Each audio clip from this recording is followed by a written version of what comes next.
যখন বিয়ে হয়ে গেল রাসূল দেখলেন এখানে সবুজ দাগ। বলছে সাফিয়া তোমার মুখে দাগ কেন?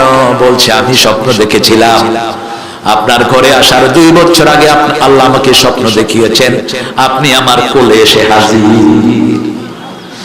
সুবহানাল্লাহ, বেশি জোশ নয়, সুবহানাল্লাহ। মরে গিয়ে দেখুন সুবহানাল্লাহ, আমার স্বামী একটা চড় মেরেছে আমাকে, সেটা দাগ এখনো আছে।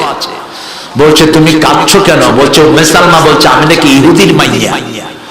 রাসূল সাল্লাল্লাহু আলাইহি ওয়াসাল্লাম বললেন না, তুমি মুসা আলাইহিস সালামের উত্তরসূরি, তোমার উত্তরসূরি হলো মুসা আলাইহিস সালাম। তুমি কোন ইহুদির মাইয়া না, কোন নবী ইহুদি ছিল না, খ্রিস্টানও ছিলেন না, সব নবী কি ছিলেন? মুসলমান।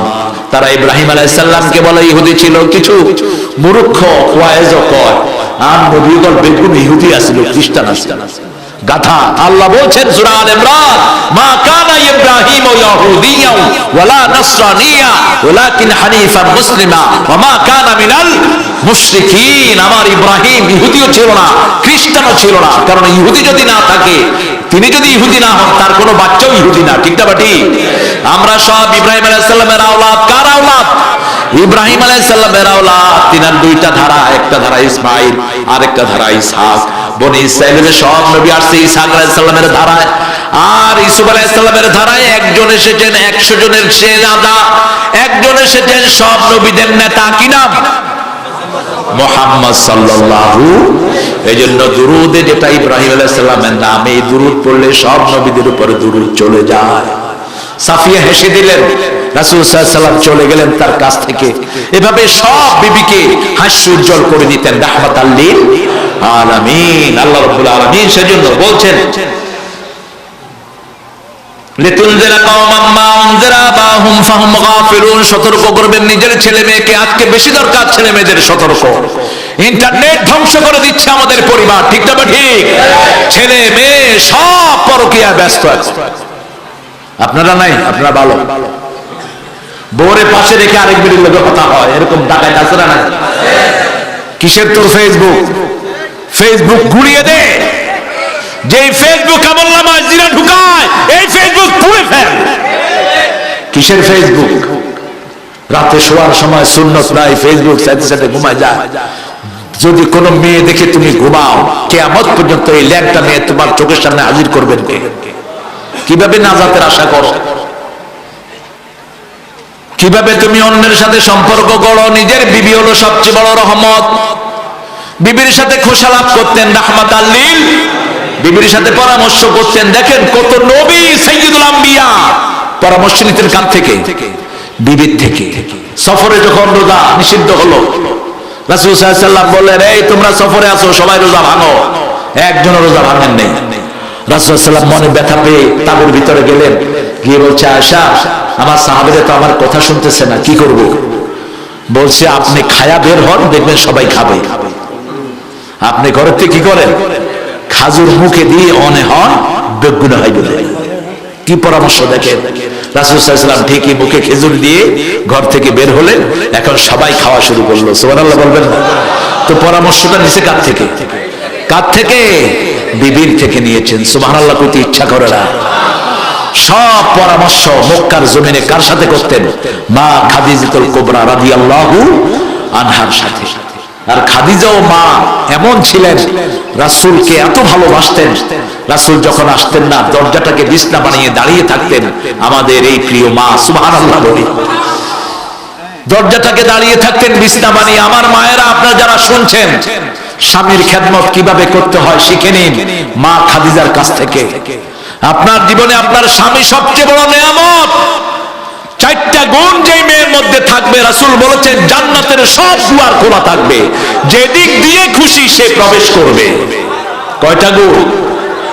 সালাত খামসা, 5 ওয়াক্ত নামাজ আদায় করবেন। আযান হলো, আর কোনো কাজ নাই, তরকারি রান্না নাই, আগে কি? 2 নাম্বার সামাত শাহরাহা, রমজানের রোজা রাখবেন। 3 নাম্বার আতাআত বালাহা, স্বামীর আনুগত্য করবেন। কিসের বর কিসের ঘর, যেমন খুশি তেমন কর, এটা কুফরি স্লোগান। এটা যারা দেয় ওরা কাফের, ঠিক না ঠিক? রাসূল বলেছেন যে স্ত্রীর জন্য স্বামী দোয়া করে ওই স্ত্রী জান্নাতি, যে স্বামীর জন্য স্ত্রী দোয়া করে ওই স্বামী জান্নাতি। সুবহানাল্লাহ বলতে ইচ্ছা করে। 4 নাম্বার বললেন আহসানাত ফরজাহা, নিজের লজ্জাস্থানকে যে হেফাজত করবে, এই 4টা গুণ যে বজায় রাখবে, জান্নাতের 8টা দরজা আল্লাহ তার জন্য খুলে দিবেন। আরেকটা কাজ করলে জান্নাতের 8টা দরজা খোলা হয়, করবেন তো? করবেন তো? হাদিসটা জানেন, আজকে আমি পড়েছি আবার নতুন করে, মুসলিম শরীফের হাদিস। ওযু করার পরে যে পড়বে আশহাদু আল্লা ইলাহা ওয়াহদাহু ওয়া আশহাদু আন্না মুহাম্মাদান, জান্নাতের 8টি দরজা তার জন্য খোলা। আরো আসতে হবে সুবহানাল্লাহ। যেই দরজা দিয়ে খুশি সেই দরজা দিয়ে তিনি ঢুকতে পারবেন। কি নিয়ামত আল্লাহ দিয়েছেন। কিন্তু আপনি কালেমা পড়লেন, সব পড়লেন, কিন্তু ইসলামী দল নাই। ইসলামী দল হইব নি? হওয়া না হইব নি? নইব। কারণ আগে হলো ইসলামী দল। রাসূল 13 বছর নামাজের দাওয়াত দেন নাই, যাকাত হজের দাওয়াত দেন নাই, 13 বছরের দাওয়াত দিয়েছেন উদখুলু ফিস সিলমি কাফা, ইসলামে ঢুকো। ইসলাম আছে যেখানে নাজাত আছে। কালেমা পড়ার মানে হলো তুমি অন্য কোন দল করতে পারবা, অন্য কারো নামে পড়তে পারবা না। কার নামে পড়তে হবে? যদি অন্য নামে পড়ো, বুঝতে হবে তুমি কালেমা বুঝো নাই, তোমাকে বুঝতে হবে কালেমা। আল্লাহর কাছে তৌফিক চাচ্ছি, আমি আপনাদের কাছে ছুটি চাচ্ছি। আমার সময় এলাও করছে না আমাকে। 4টা আয়াত আমি পড়েছি আপনাদের সামনে, 4টা আয়াতের উপর আল্লাহ আমল করার তৌফিক দান করুন। শরীরটা বেশ সুবিধার না, এই জন্য আরো কিছুক্ষণ চালাইলে ভালো হতো। আপনাদের কথা অনুযায়ী আরো 10 মিনিট চালাইলে আপনাদের মাকামে পৌঁছে যেতেন আপনারা। তো ইনশাআল্লাহ আমার পরে আমাদের কাদের ভাই কিছু কথা বলবেন, আর ওলামা হযরত আছেন। পড়েন সুবহানাকা আল্লাহুম্মা ওয়া বিহামদিক আশহাদু আন লা ইলাহা ইল্লা আনতা আস্তাগফিরুকা ওয়া আতুবু ইলাইক। আল্লাহ আমাদের সবাইকে মাফ করে দেন, আমাদের প্রশাসনের পুলিশ র্যাব সবাইকে মাফ করে দেন, আমাদের সব দলের লোকদেরকে ইসলামের জন্য কবুল করেন।